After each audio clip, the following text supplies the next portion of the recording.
డబ్బులతో ముడిపడిన online gaming నిర్వహణకు నిషేధించే కీలక బిల్లుకు లోక్సభ ఆమోదం తెలిపింది. The promotion and regulation of online gaming bill 2025 పేరిట తీసుకొచ్చిన ఈ బిల్లులను కేంద్ర ఎలక్ట్రానిక్స్, ఐటీ శాఖ మంత్రి అశ్విని వైష్ణవ్ బుధవారం లోక్సభలో ప్రవేశపెట్టారు. ముజువానీ ఓటుతో ఈ బిల్లు ఆమోదం పొందింది. ఆన్లైన్ బెట్టింగ్ యాప్లకు కొంతమంది బానిస కావటం, మనీ లాండరింగ్, ఆర్థిక మోసాల వంటివి ఇటీవల కాలంలో పెరిగిపోయిన నేపథ్యంలో కేంద్రం ఈ బిల్లును ప్రవేశపెట్టింది. ఆన్లైన్ గేమ్స్, ఈ స్పోర్ట్స్ మధ్య విభజన చూపించేలా బిల్లును రూపొందించారు. నిబంధనలు ఉల్లంఘించి ఆన్లైన్ గేమ్స్ అందిస్తున్న వారికి 3 ఏళ్ల వరకు జైలు శిక్ష లేదా కోటి వరకు జరిమానా లేదా ఆ రెండూ విధించాలని ప్రతిపాదించారు.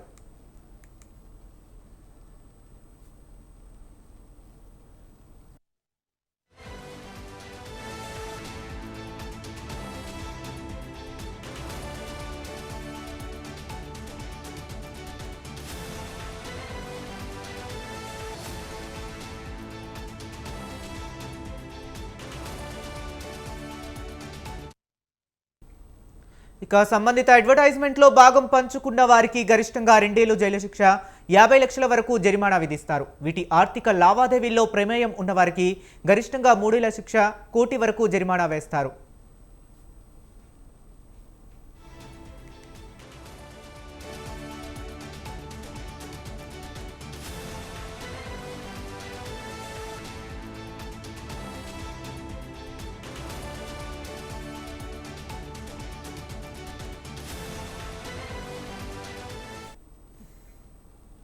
ఇక ఆన్లైన్ మనీ గేమ్స్ ఆడేవారిని నేరస్తులుగా కాకుండా బాధితులుగా ఈ బిల్లులో పేర్కొన్నారు. మరోవైపు ఈ బిల్లు కారణంగా తమ రంగానికి తీవ్ర నష్టం కలుగుతుందని ఆల్ ఇండియా గేమింగ్ ఫెడరేషన్ కేంద్ర హోంమంత్రి అమిత్ షాకు లేఖ రాసింది. గేమింగ్ పై నిషేధం విధించే కంటే నియంత్రణ ఉండాలని సూచించింది.